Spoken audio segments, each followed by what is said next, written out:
आज हम BCom part first के विद्यार्थियों के लिए एमडीएस यूनिवर्सिटी का जो सिलेबस है उसमें भारत में आर्थिक पर्यावरण पेपर में पहला जो चैप्टर है वह है आर्थिक पर्यावरण का अर्थ और आर्थिक पर्यावरण को प्रभावित करने वाले घटक।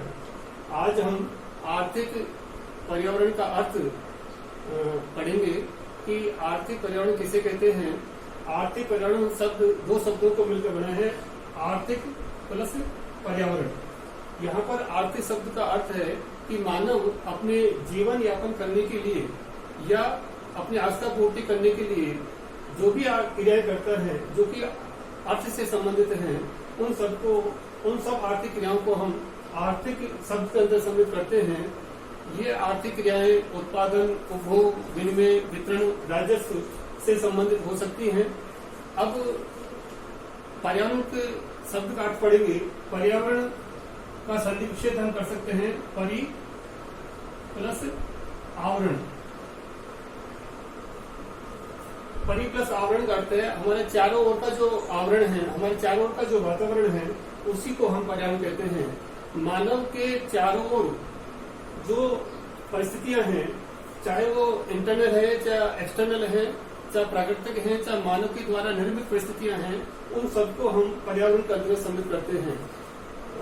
अब आर्थिक पर्यावरण का जो सामान्य मीनिंग है उसके अंतर्गत हम कह सकते हैं कि मानव के चारों ओर जो परिस्थितियां हैं, जो सामाजिक हैं, प्राकृतिक हैं, राजनीतिक हैं, सांस्कृतिक हैं या अन्य जो परिस्थितियां हैं जो व्यक्ति या समुदाय को प्रभावित करती हैं या व्यक्ति या समुदाय उनसे प्रभावित होता है, उन सबको हम आर्थिक पर्यावरण के अंतर्गत सम्मिलित करते हैं।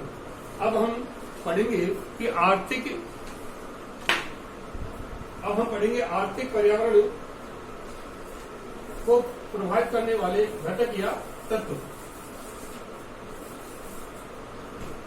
भारत के आर्थिक पर्यावरण को प्रभावित करने वाले विभिन्न घटक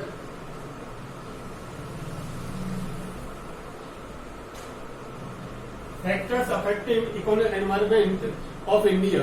भारत के आर्थिक पर्यावरण को बहुत सारे घटक प्रभावित करते हैं। उनमें सबसे पहला है प्राकृतिक संसाधन, नेचुरल रिसोर्सेज। प्राकृतिक संसाधन, नेचुरल रिसोर्सेज। भारत में प्राकृतिक संसाधन पर्याप्त मात्रा में है। प्राकृतिक संसाधनों का मतलब है कि जो प्रकृति द्वारा हमें निःशुल्क प्राप्त होते हैं, जैसे जल है, वायु है, भूमि है, ये सभी साधन जो प्रकृति द्वारा हमें निःशुल्क प्राप्त होते हैं, उन सबको हम प्राकृतिक संसाधन के अंतर्गत सम्मिलित करते हैं। जिस देश में ये प्राकृतिक संसाधन प्रचुर मात्रा में उपलब्ध होते हैं, उनका विधवन उचित मात्रा में किया जाता है, उस देश का आर्थिक विकास तीव्र गति से होता है, लोगों को रोजगार मिलता है, लोगों की आय में वृद्धि होती है, लोगों के जीवन स्तर में वृद्धि होती है। और जिन राष्ट्रों के पास में ये प्राकृतिक संसाधन प्रचुर मात्रा में उपलब्ध नहीं होते हैं, उन राष्ट्रों का उनके आर्थिक विकास के ऊपर प्रतिकूल प्रभाव पड़ता है। उदाहरण के तौर पर भारत की जो भौगोलिक स्थिति है वो सभी जगह समान नहीं है, यानी कि कहीं पर रेगिस्तान है, कहीं पर मैदानी इलाका है, तो कहीं पर पहाड़ है। राजस्थान का यदि हम देखें तो राजस्थान का जो पश्चिमी इलाका है वहां पर खेती बाड़ी नहीं होती है, उद्योग धंधे इतने विकसित नहीं है। लेकिन अभी पिछले कुछ वर्षों से राजस्थान के बाड़मेर जिले में कुछ प्राकृतिक संसाधन जो तेल के भंडार हैं उनकी हमें पता चला है। वहां पर रिफाइनरी की स्थापना की जा रही है। जैसे ही रिफाइनरी का काम शुरू हुआ है, लोगों को रोजगार मिलने लगा है, और जैसे ही रिफाइनरी बनकर तैयार हो जाएगी, लाखों लोगों को रोजगार मिलेगा, राज्य सरकार को रेवेन्यू प्राप्त होगा, स्टेट गवर्नमेंट को होगा, लोगों की इनकम बढ़ेगी, जिससे उनके जीवन स्तर में भी वृद्धि होगी। जहाँ पर मान लीजिए जो खनिज पदार्थ जहाँ पर उपलब्ध हैं, राजस्थान में जैसे स्टोन्स हैं, माइंस हैं, वहां पर उनका विकास हो रहा है। कहने का अर्थ हुआ कि जो प्राकृतिक संसाधन जहाँ पर उपलब्ध हैं, और राजस्थान में जैसे हवा है, रेगिस्तानी इलाके में हमारी वायु ऊर्जा उसका हम विधोन कर सकते हैं, सौर ऊर्जा के प्लांट लगाए जा रहे हैं। तो इस प्रकार से हम कह सकते हैं कि प्रकृति के द्वारा जो संसाधन हमें उपलब्ध होते हैं उनका हम उपयोग करके हम अपने देश का आर्थिक विकास कर सकते हैं। भारत की जो आर्थिक गतिविधियां हैं उन पर प्रत्यक्ष अप्रत्यक्ष रूप से ये प्राकृतिक संसाधन प्रभाव डालते हैं। अब दूसरा पॉइंट हम ले सकते हैं मानवीय संसाधन। मानवीय संसाधन, ह्यूमन रिसोर्सेज। भारत में मानवीय जो संसाधन है, ह्यूमन रिसोर्सेज हैं, वो वर्ल्ड में सेकंड लार्जेस्ट है। पहला स्थान चाइना का है, उसके बाद सबसे ज्यादा जनसंख्या भारत में है और युवाओं की जो जनसंख्या है वो भारत में विश्व में नंबर 1 पर है। तो भारत में मानवीय संसाधन की दृष्टिकोण से बहुत समृद्ध है और हम ये कह सकते हैं कि जिस देश में मानवीय संसाधन प्रचुर मात्रा में होते हैं वहां पर श्रम की पूर्ति भी अधिक मात्रा में होती है। और जब उत्पादन का जो सक्रिय साधन है वो श्रम है, बिना श्रम के कोई भी उत्पादन कार्य संभव नहीं है। तो इस प्रकार से हम कह सकते हैं कि भारत में इन मानवीय श्रम का अधिक से अधिक उपयोग करने के कारण से देश में उद्योग धंधों का विकास तेज से हुआ है। इवन जो विकसित कंट्रीज है, अमेरिका है, दूसरे राष्ट्र है, बहुराष्ट्रीय कंपनी भारत में आ रही है, उसके पीछे कारण ये भी है कि भारत में श्रम प्रचुर मात्रा में उपलब्ध है। उन देशों की तुलना में यहाँ पर श्रमिक सस्ते भी हैं। इस कारण से देश में उद्योग धंधों के विकास करने के लिए इन मानवीय संसाधनों का उपयोग किया जा सकता है। और भारत सरकार ने तो अपने जो केंद्रीय मंत्रिमंडल है उसमें ह्यूमन रिसोर्सेज डेवलपमेंट के नाम से एक अलग से मंत्रालय बना रखा है, जिससे कि हम इन मानवीय संसाधनों का राष्ट्र के विकास में समुचित ढंग से उपयोग कर सकते हैं।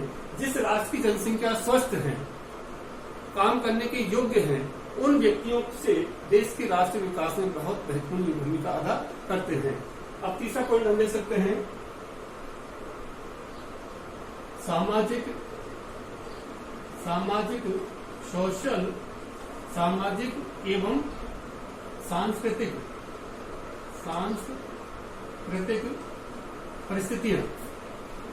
सोशल एंड कल्चरल कंडीशंस, परिस्थितियां, सामाजिक एवं सांस्कृतिक परिस्थितियां। सामाजिक, भारत में सामाजिक रीति रिवाज अलग अलग प्रकार से हैं, सांस्कृतिक गतिविधियां होती रहती हैं। ये सामाजिक और सांस्कृतिक जो परिस्थितियां हैं ये भी हमारे देश के आर्थिक गतिविधि को प्रभावित करती हैं। भारत में मृत्यु बोझ है, दहेज प्रथा है, जाति प्रथा है, ये सब चीजें इनको हम सामाजिक रूढ़िवादिता भी कह सकते हैं, त्रुटियां भी कह सकते हैं, लेकिन इनका भी अच्छा बुरा प्रभाव भारत की अर्थव्यवस्था पर पड़ता है। जैसे हम सांस्कृतिक गतिविधियां हैं, भारत में विभिन्न प्रकार के तीज त्योहार आते हैं। हमारे देश में विभिन्न धर्मों के, जातियों के लोग रहते हैं, उनके अलग अलग सामाजिक रीति रिवाज हैं। होली है, होली का पर्व हम मनाते हैं, दीपावली का पर्व हम मनाते हैं, रक्षाबंधन है, ईसाई जो है दिसंबर में क्रिसमस का वो पर्व मनाते हैं। तो जब जैसी परिस्थितियां होती हैं उसी हिसाब से हमारे आर्थिक गतिविधि पर प्रभाव पड़ता है। उदाहरण के तौर पर जैसे दीपावली का जो समय आता है तो लोग नए नए कपड़े बनवाते हैं, तो कपड़े का व्यवसाय बढ़ता है, मिठाई की दुकानें खुलने लगती हैं, पटाखों की बिक्री होती है, उनके बिजनेस ज्यादा डेवलपमेंट होता है। होली जब आती है तो होली पर रंगों का त्योहार है, तो गली गली में, मोहल्ले मोहल्ले में, जगह जगह पर रंगों की बिक्री अधिक मात्रा में की जाती है। मान लीजिए रक्षाबंधन का त्योहार आता है तो रक्षा राखियों की बिक्री उस समय ज्यादा होती है। तो जैसा तीज त्योहार आता है, मगर ईद आती है, मुसलमान भाइयों का जो त्योहार ईद आती है तो बकरा ईद है तो बकरों की बिक्री ज्यादा होगी। तो जिस तरह का सामाजिक रीति रिवाज होगा, जैसी सांस्कृतिक गतिविधि की जाएंगी, उसका देश के आर्थिक गतिविधियों पर उसी प्रकार से प्रभाव पड़ेगा। चौथा पॉइंट हम ले सकते हैं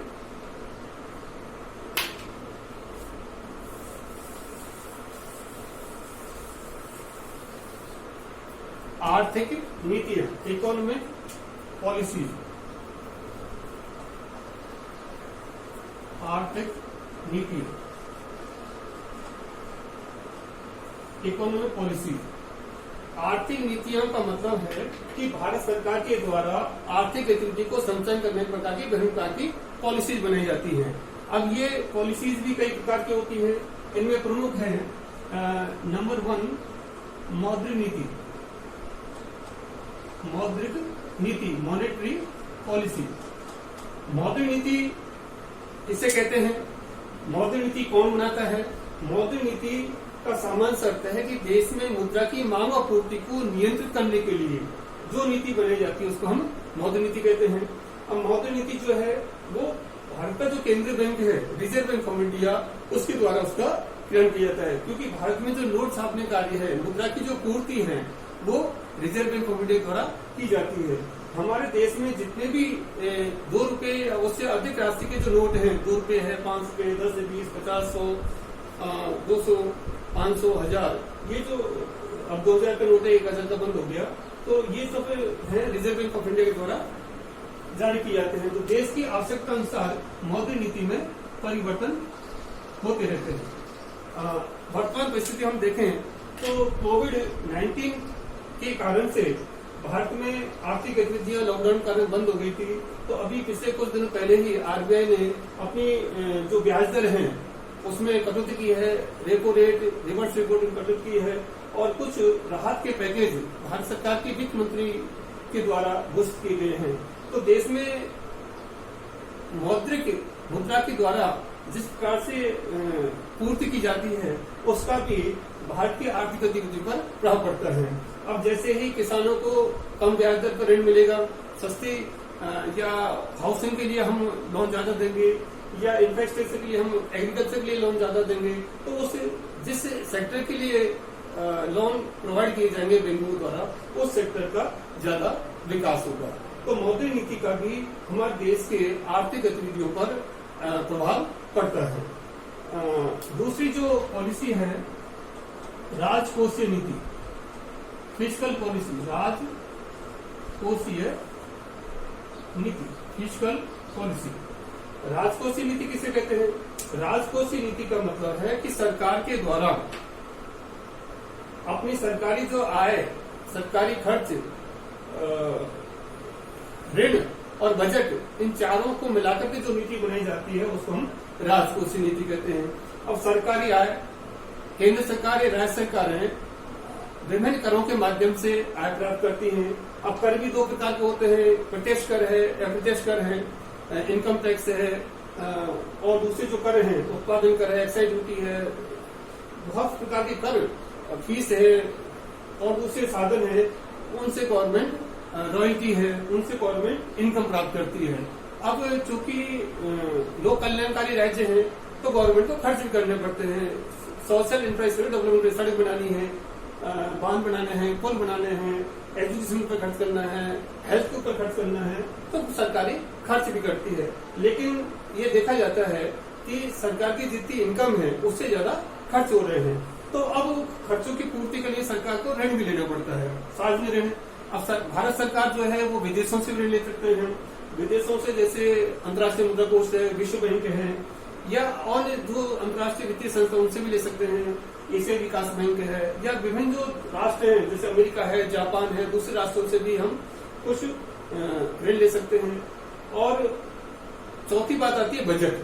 भारत सरकार प्रत्येक वर्ष केंद्र सरकार जो है वो बजट बनाती है, इनकम एक्सपेंडिचर का उसमें संसद में, लोकसभा में, राज्यसभा में बजट प्रस्तुत किया जाता है, उसको वहाँ पास करवाया जाता है। अनुमान लगाया जाता है कि सरकार के किन किन साधनों से आय प्राप्त होगी और किन किन पदों पर खर्च करेगी, किस प्रकार से हम कर सकते हैं। अब मान लीजिए घाटे का बजट बनाया जाता है, डेफिसिट फाइनेंस की स्थिति है, तो डेफिसिट फाइनेंसिंग का मतलब होता है कि सरकार की आय तो है कम, खर्चे हैं ज्यादा, तो हम घाटे का बजट, अगर घाटे का बजट ज्यादा बनाया जाएगा तो देश के विकास तो होगा, लेकिन देश में मुद्रा बाजार की स्थिति हो जाएगी, महंगाई बढ़ेगी, उससे सामान्य जनता अपोजिशन करेगी।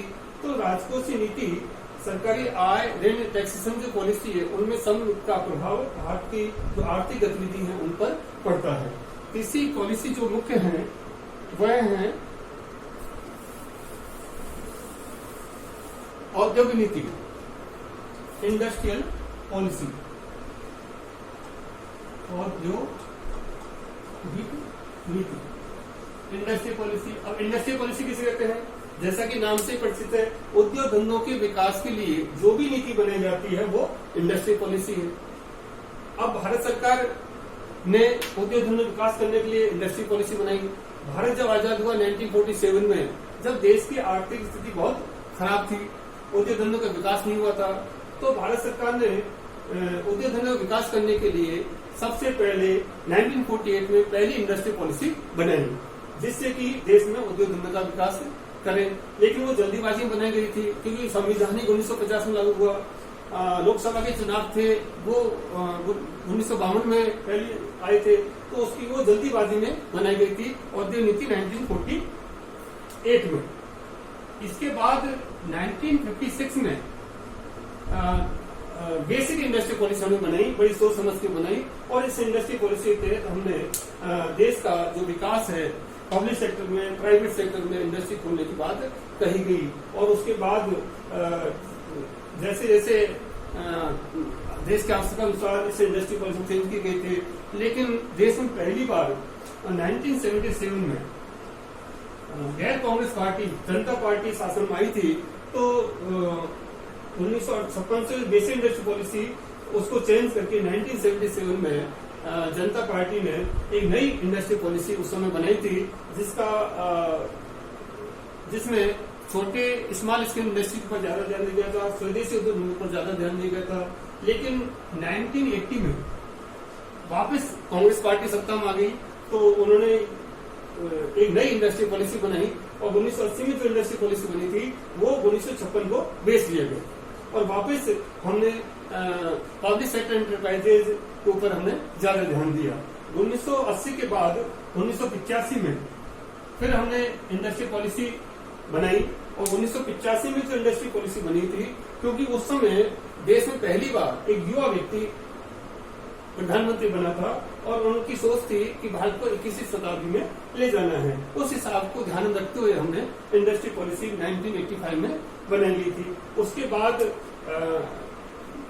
1990 में इंडस्ट्री पॉलिसी बनी, लेकिन 1991 के अंतर्गत भारत में उदारवादी आर्थिक नीति का चलन हुआ, और हमने लिबरलाइज्ड इकोनॉमिक पॉलिसी के तहत औद्योगिक नीति 1991 जो न्यू इंडस्ट्री पॉलिसी नाम से जाना जाता है, रिफॉर्म्स किए, और भारत में एक नए युग का सूत्रपात हुआ।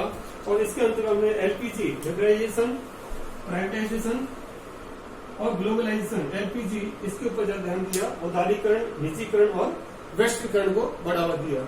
जितने भी इंडस्ट्री पॉलिसी पहले लेने के लिए हमें लाइसेंस लेने पड़ते थे, लाइसेंस को खत्म किया, बहुत सारे कंसेशन दिए, प्राइवेट इंडस्ट्रीज को बढ़ावा दिया, विदेशी बहुराष्ट्रीय कंपनी को हमने आमंत्रित किया। तो भारत में इंडस्ट्री पॉलिसी के तहत जहां जिस तरह की इंडस्ट्रीज को बढ़ावा दिया जाता है, वहां पर उसी प्रकार के आर्थिक गतिविधियों का संसर्ग होता है। भारत में कुछ ऐसे जिले हैं जो कि बैकवर्ड डिस्ट्रिक्ट घोषित करते हैं, वहां पर इंडस्ट्री पॉलिसी के तहत व्यवस्था की गई थी कि उस बैकवर्ड डिस्ट्रिक्ट में यदि कोई उद्योगपति इंडस्ट्रीज खोलेगा तो उनको भारत सरकार या राज्य सरकार ने बहुत सारे सुविधाएं देगी, बिजली की सुविधाएं देंगी, भूमि की सुविधाएं उपलब्ध कराएंगी, फाइनेंस उपलब्ध कराएंगी, इनकी जितनी भी सारी चीजें हैं वो उनको हम उपलब्ध करवाएंगे। तो हम देखते हैं कि उसके के कारण से उस एरिया का इंडस्ट्री डेवलपमेंट हुआ। जैसे मैं एग्जांपल दूं आपको, तो राजस्थान में जो भीलवाड़ा जिला है, वो भीलवाड़ा जिला को बैकवर्ड डिस्ट्रिक्ट घोषित किया गया था, और उसके बाद अब देखते हैं भीलवाड़ा में कि टेक्सटाइल इंडस्ट्रीज का हब है। तो ये इसी इंडस्ट्री पॉलिसी के तहत अभी जैसे भारत सरकार सोचती थी जो पूर्वोत्तर के राज्य हैं जहां पर की इंडस्ट्रीज का डेवलपमेंट नहीं हुआ है, वहां पर बढ़ावा देने के लिए बहुत सारी सुविधाएं गवर्नमेंट दी जा रही है। तो इंडस्ट्री पॉलिसी जिस तरह की बनाई जाएगी उसका प्रभाव भारत की आर्थिक गतिविधियों पर पड़ेगा, उद्योग धंधों के विकास पर पड़ेगा। इंडस्ट्री पॉलिसी बाद नेक्स्ट पॉलिसी लेते हैं हम व्यापार नीति, ट्रेड पॉलिसी।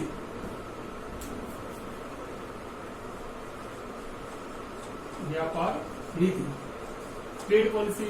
अब व्यापार नीति किसे कहते हैं? व्यापार को रेगुलेट करने के लिए जो नीति बनाई जाए उसको व्यापार नीति कहते हैं। अब व्यापार किसे कहते हैं? व्यापार का मतलब है वस्तुओं सेवाओं का क्रय विक्रय करना। लेकिन यहाँ पर हम व्यापार का मतलब ले रहे हैं विदेशी व्यापार से, आयात और निर्यात से। भारत का जो विदेशी व्यापार है वो 1947 के बाद हमारे आयातों में वृद्धि हुई है, निर्यातों में वृद्धि हुई है। लेकिन भारत में जो अंग्रेज आए थे वो व्यापार करने के लिए हिसाब से आए थे, ईस्ट इंडिया कंपनी आई थी, लेकिन व्यापार करने के साथ साथ धीरे धीरे उन्होंने अपने देश के ऊपर आधिपत्य जमा लिया। तो 1947 जब देश आजाद हो गया तो भारत सरकार ने विदेशी व्यापार नीति बनाना शुरू किया, और उसका मकसद यही था कि हमारे देश में जो बेसिक इंडस्ट्रीज हैं उनको बढ़ावा दिया जाए, ऐसी कच्चे माल का, मशीनों का आयात किया जाए और हमारे देश में ही उद्योग धंधे ज्यादा खोले जाए और उन वस्तुओं को हम निर्यात को बढ़ावा दे सकते हैं। जैसे हस्तकला की वस्तुएं हैं, डायमंड है, या चाय का हम एक्सपोर्ट करते हैं, कॉफी का एक्सपोर्ट करते हैं। तो भारत सरकार के द्वारा विदेशी व्यापार को रेगुलेट करने के लिए विदेश व्यापार नीति बनाई जाती है। इस व्यापार नीति का भी देश के आर्थिक प्रणाली पर प्रभाव पड़ता है। आर्थिक जो गतिविधियां हैं 1991 के बाद भारत सरकार ने जो एक्सपोर्ट करने वाले इंडस्ट्रीज हैं, एक्सपोर्ट हाउसेज हैं, उनको बहुत सारी रियायतें दी। एक्सपोर्ट को बढ़ावा देने के लिए हमने एक्सपोर्ट हाउसेज डेवलप किए, कस्टम ड्यूटी में उनको रियायतें दी। विदेशी जो व्यक्ति हैं वहां से हमने विदेशी बहुराष्ट्रीय कंपनियों को हमने आमंत्रित किया, हमारे देश में इंडस्ट्री खोली जिससे निर्यात को हम बढ़ावा दे सकते हैं। तो जिस प्रकार की ट्रेड पॉलिसी होगी उसी प्रकार से देश के आर्थिक गतिविधियों पर उसका प्रभाव पड़ता है। नेक्स्ट पॉइंट ले सकते हैं हम आर्थिक प्रणाली, इकोनॉमिक सिस्टम। आर्थिक प्रणाली, इकोनॉमिक सिस्टम, आर्थिक प्रणाली। अब आर्थिक प्रणाली तीन तरह की होती है मुख्य रूप से। एक होती है पूंजीवादी, एक होती है समाजवादी, एक होती है मिक्स्ड इकोनॉमी। तो जिस राष्ट्र की जैसी अर्थव्यवस्था है, पूंजीवादी अर्थव्यवस्था है, समाजवादी है या मिश्र अर्थव्यवस्था है। अब जैसे अमेरिका में पूंजीवादी अर्थव्यवस्था है, तो यदि किसी राष्ट्र की पूंजीवादी अर्थव्यवस्था है तो वहां पर उद्योग धंधों का विकास प्राइवेट सेक्टर में होगा। अब प्राइवेट सेक्टर में उद्योग धंधों का जो विकास होगा उसमें प्राइवेट उद्योगपति क्या करते हैं, उनका मेन मकसद होता है मैक्सिमम प्रॉफिट अर्न करना, अधिकतम लाभ प्राप्त करना। और अधिकतम लाभ प्राप्त करने के लिए वो एक्सप्लोइटेशन करते हैं, श्रमिकों के लिए कम मजदूरी देंगे या क्वालिटी का काम सही नहीं करेंगे या और दूसरे तरह के एक्सप्लोइटेशन करते हैं। तो निजी उद्योगपतियों का देश में आधिपत्य हो जाता है। यदि समाजवादी अर्थव्यवस्था है जैसे सोवियत संघ में है, रशिया में थी, तो वहां पर क्या होता है कि समाजवादी अर्थव्यवस्था में सारे कार्य सरकार के द्वारा किए जाते हैं। क्या उत्पादन करना है, कितना उत्पादन करना है, जो सरकारी तंत्र है उसका विकास होता है। लेकिन हम जानते हैं कि सरकारी तंत्र में लालफिताशाही भ्रष्टाचार को बोलबाला हो जाता है, तो वहां पर जो उद्योग धंधे हैं वो घाटे में चलते हैं। सोवियत संघ का विघटन हो गया इस समाजवादी अर्थव्यवस्था के कारण से ही। भारत की अब तीसरी है मिश्र अर्थव्यवस्था। मिक्स्ड इकोनॉमी मतलब है कि पूंजीवादी समाजवादी दोनों अर्थव्यवस्थाओं का मिक्सचर होता है। भारत की जो आर्थिक प्रणाली है वो मिक्स्ड इकोनॉमी की है, मिश्रित अर्थव्यवस्था है, जहां पर हम पूंजीवादी और समाजवादी दोनों प्रकार की अर्थव्यवस्थाओं का सम्मिश्रण यहाँ पर पाया जाता है। जैसे रेलवे इंडस्ट्रीज है, रेलवे इंडस्ट्री भारत में 100% सरकार के नियंत्रण में है। लेकिन सड़क परिवहन है, सड़क परिवहन कुछ सरकारी है, कुछ प्राइवेट सेक्टर में है।